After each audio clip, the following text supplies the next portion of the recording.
Hi everyone, this is a brief lecture on the British Army during the greatest point of British expansionism, really starting in the early 1600s up through World War I is going to be the peak of the British Empire. British Army itself is going to focus on cavalry and heavy and light artillery. This is based on really some of the more modern tactics and strategies of the time period. After the Napoleonic Wars in the early 1800s, people start to adopt the flexibility of La Grande Armée.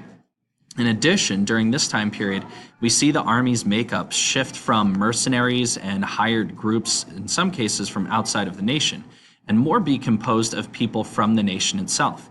That gives them an additional fighting spirit, what the French called the l'esprit de corps, and it also gave them a vested interest in how the army does, not just to get paid, but to defend or attack or bring prestige to the British Empire overall.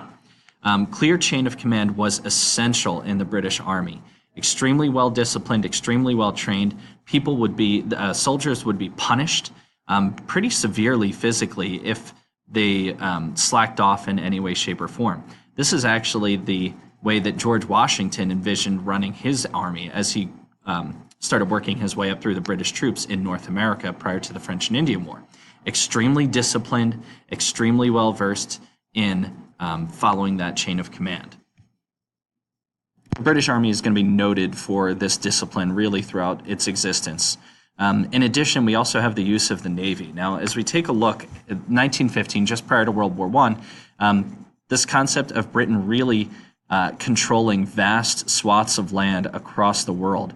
The quote, "The sun never sets on the British Empire," because no matter where you were in the world, the sun would be shining, meaning it would be day, on a piece of the British Empire at that point. And because these areas are so spread apart, if you look at the map there, they needed a strong navy in order to defend their economic and political interests. So the British Navy, really with the defeat of the Spanish Armada in 1588, is going to be an integral part of any fighting force that Britain is going to use. The British Navy is going to control the Mediterranean Sea, fighting against Napoleon and his troops when they made their great Egyptian expedition.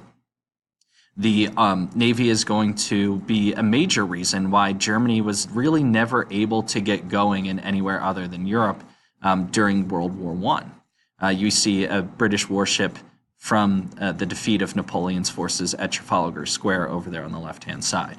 So it's both a necessity for the empire and also a strong strategic point.